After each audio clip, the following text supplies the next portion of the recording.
Welcome to the ProBrick exclusive YouTube channel. You're with Reverend Dr. Jason W. Morrison, Theologist, New South Wales, Australia.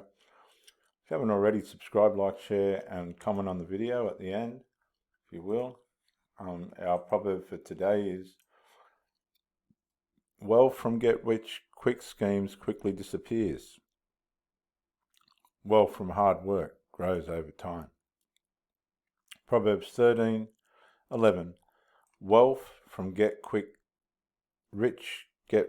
schemes, quickly disappears. Wealth from hard work grows over time.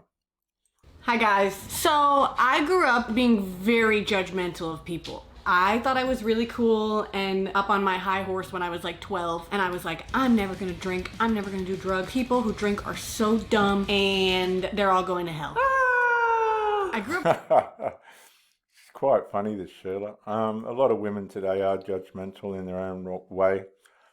You usually find out this when you first meet them.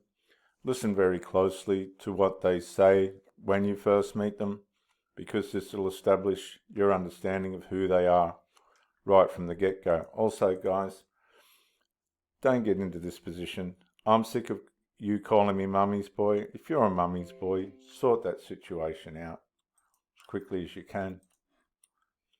thinking I was never gonna drink. Alcohol was bad. And then I turned like 16 or so, and I went to my first ever party, okay? And like, I had been around alcohol before, but I'd never been to like a high school party, and I'd never been around teenagers drinking, right? So I was actually kind of excited like to go to the party environment because I was a very social person. I really wanted friends, but I had no interest in drinking, like none at all. I wasn't as judgmental as I was when I was 12, but like people offered me drinks. I was like, no, I'm good. I don't want it. Like, I just wasn't interested in it. So not to be depressing or anything, but something really bad happened that traumatized me, and I became depressed after that, and I quickly wanted to sabotage my life. And I'm not kidding. I actively was like, I don't want to have a good life anymore.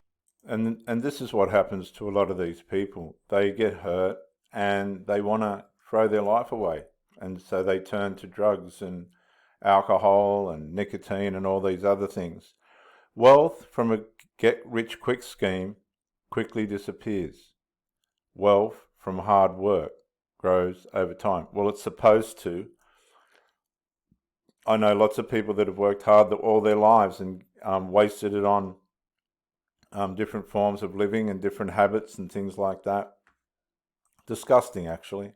In my life. I don't know why. That was just my thought process. I was very down, okay? So the next time I went to like, it was like a Halloween party, and somebody offered me a drink, then I was like, hell yeah, I want a drink. And I was excited. So I had a little Strawberita, which is like a beer drink maybe. I don't know. It's not good at all. But I just wanted to drink. Like, it was half social and half just like, I just really wanted to. And so I had my first sip of a drink. And let me tell you guys something. When I had this first sip of alcohol, something inside of me was like, I need more.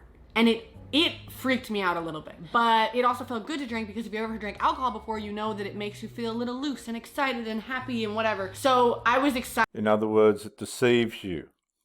Alcohol deceives you. The Bible says in Proverbs 31:4, is it not for kings, O Lemuel, to drink wine and whiskey? For if they drink, they may forget their duties and be unable to give justice to those who are oppressed. In other words, their judgments will be skewed. Hard liquor is for sick men at the brink of death, and wine for those in deep depression.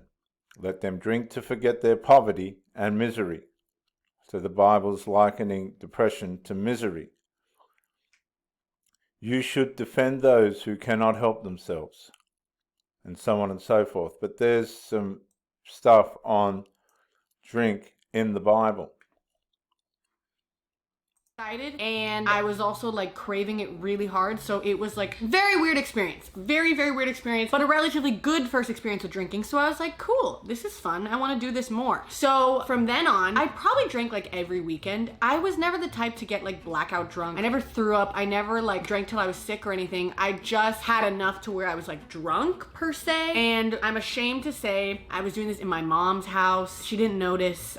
I was like upstairs with my friends, and I had secret alcohol stashed in my room. I bought like a giant bottle of vodka, like a huge bottle, and I kept it in this like bin that I had in my room that nobody would ever look in and nobody ever found it. And sometimes I would drink it by myself, like out of this weird tendency. Again, it goes back to craving it the first time I had it. It was like this weird physical want that I had, not to get drunk, not to feel like I was drunk, but just to consume alcohol. It was so weird. So I would find myself occasionally just like drinking a little bit straight from the bottle of my big ass bottle of vodka. I would constantly sneak wine from my dad because he always had a bottle of wine on the counter. I would steal, he had like a liquor, I don't know what it was, like whiskey. It was disgusting, but I would steal that from his cabinet downstairs, and I just wanted to drink. It was not great. I remember on my 17th birthday, I got drunk in front of everybody and nobody knew because I brought alcohol in a bottle, like a plastic water bottle, and I like spiked my drink with it. You guys can see like I was obsessed with drinking to the point where like I wanted to bring it to my own birthday party where nobody else was drinking. Which like looking back, that's like,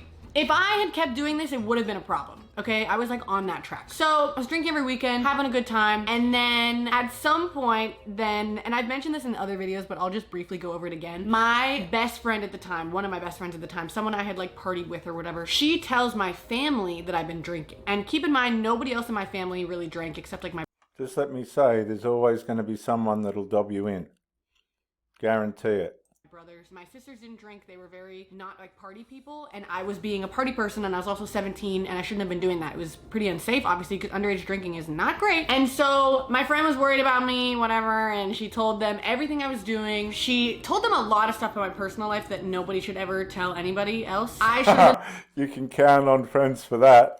been the one to tell them some of these things, but whatever, she thought it was her duty to do so. They had a whole conversation with me and my parents, and everybody was like, Danny, you can't be doing this. Oh my God, I was crying. It was a bit traumatizing, not gonna lie. They had like an intervention with me, and they like took me to a parking lot, and they were like, we know what you've been doing. and I was like, Jesus Christ, this is scary. So I did stop drinking for a little bit after that. I didn't stop smoking weed. And I'm not talking about weed in this video. I was smoking while I was also drinking, but I will leave that for another video because I do want to do a whole video on why I don't smoke weed anymore. But I did continue smoking weed every now and then, like in secret, because for some reason, I don't know, I craved that as well. But I shortly thereafter came back to, you know, drinking with my friends, because obviously telling a teenager not to drink doesn't really work. This was less times. It was maybe like, you know, 4 or 5 times after that. And by this time I was about 18. Okay, so it had been about a year and a half of me drinking on and off, sometimes more frequently than others. So then after those few times of drinking, like after my family told me to stop and everything, I met this guy. I am now married to him, but I met him and he was straight edge, which basically just means that you don't drink, you don't smoke, you don't do any drugs, and you never plan to ever. He was very anti-drinking. And it's not that he doesn't want his friends to drink. He doesn't care if people are drinking around him, but he did have this idea that he wanted to date somebody who didn't drink. Now, he never forced it on me, but he did say, like, I don't really want to be with someone who drinks. And like, I totally get that. It's your preference. Like, I wouldn't want to date someone who smokes weed. So I totally get where he was coming from with that. But for me, where I went wrong is I but I kind of convinced him that I didn't want to drink anymore when I did. So I stopped drinking with friends. Like, I didn't have a lot of reasons to drink anyway, so it was actually pretty easy to just be like, yeah, I don't really want to drink anymore. But deep in my soul, I wanted to, and I still had these tendencies. So there was an incident where a couple months into dating, I went to a wedding. It was actually my sister's wedding, and I was out of town. My boyfriend wasn't there. My husband now, my boyfriend at the time. Evan wasn't there. I was in a different state, and I decided to lie to him and get drunk and not tell him, because I knew if I told him, he would be a little uncomfortable, because we kind of mutually were like, yeah, we don't drink, like whatever, and I was lying. Yeah, and this isn't uncommon. To him, which I should not have done, but I had convinced him I didn't want to drink anymore, so I wasn't about to tell him that I wanted to get drunk at my sister's wedding, but I really wanted to get drunk at my sister's wedding. Keep in mind, nobody was giving me alcohol. I was literally going around the wedding, and I was taking people's half-drunk glasses of wine and just finishing them. And like, I was tasting everybody's wine, I was chugging it when nobody was looking. I was just trying to drink, which is like so crazy. Like looking back on it, when you're trying to get drunk in a scenario where nobody your age is getting drunk and you just want to drink alcohol, that is probably an issue. So my boyfriend actually called me during the wedding, and I accidentally like basically told him that I was drunk and didn't mean to, and like he found out. He got really upset with me for lying. He wasn't even that mad that I drank. He was just mad that I lied to him, and I totally understand it. So that was a huge fight in our relationship, and I was really sad. Like the next day I woke up and I was like, Jesus, like it really wasn't worth it if it comes with the price of lying to my boyfriend and making him sad, because And at least she's got a conscience, but it can get worse than this. I won't go into any types of other behaviour they do that they lie about, but yeah, no good. that is not cool. So I didn't drink for a really long time, and then the pandemic hit. My husband and I got married. We moved in together like right before the pandemic, so like we were living together through the whole pandemic. We took it super seriously. We never saw anybody, so I just never had any reason to drink for like the entirety of 2020. However, and this is how we come to nowadays, when I turned 21, I was like, okay, I'll try drinking again. Like my husband and I talked about it. He was kind of like, hey, I know that you want to like secretly because it's obvious, and the way that you like are when alcohol is around, I can just tell that you want to drink. So like if you want to, it's fine. And it was very nice of him to say that. Shortly after that, I drank a couple times. Okay, it was maybe like 4 more times. And every time, pretty much, I felt the insatiable urge to drink more alcohol. And I didn't, because I have self-control somewhat, and I didn't want to get drunk, but I did feel, I don't think you guys understand, it's almost like being hungry. It's like I was craving alcohol and I hadn't drank in years. And so like I had some wine one day, I had a little seltzer the other day, I had something else the other day because my roommates drink, so like they would offer me stuff and I was like, sure, that's fine. And then about 2 weeks ago, I decided I don't want to drink anymore. And I will explain to you my main reasonings. So the second reason, other than craving alcohol and it freaking me out, is that I don't like the way it tastes. I really don't. I kind of enjoy wine, but to me, it's just not worth it. Like, it's not good enough to where I will risk having a problem to drink it. It's just not good enough to. I don't like the taste of it. I would much rather have apple juice or soda or something else, like, in my opinion. I know it's an acquired taste, but like for me, like alcohol just makes stuff taste worse for me. And that's what ends up happening to a lot of people. You got these guys sitting down the pubs and they don't even like the taste of the grog. They don't even like the taste of beer. It's just something that they've adapted to and culturalized themselves into, and they're just wasting their time and spoiling their lives. And also, I don't like the way I feel when I drink. I like to have fun and I like to be alert and aware and excited, right? But when I drink, it feels like when I turn my head is moving like delayed, if that makes sense. Like, have you ever seen something where it's like in movies, like where the head moves, but then there's like a clown, like a blur moving with them? That's how I feel when I drink, even one drink. I'm super lightweight because I never drink. I feel very woozy, very fast. I feel very tired. I just want to go to bed. And of course, I don't want to become an alcoholic. I am deathly afraid of continuing to drink and then one day having a problem and not even realizing it, and then it ruining my life, because I know that alcoholism is extremely serious and it can kill you, it can ruin your family, your job, and it is. And that's like marijuana as well, which she's done a video on. A lot of these people aren't self-aware. They lose their relationships and try and make excuses and blame everybody else. And I've seen a lot of loss and a lot of pain over the years through alcohol and drugs, and it makes me sad when I see people that just don't find their way out of it. Wealth from get-rich-quick schemes quickly disappears, and relationships that happen too quick seem to quickly disappear as well.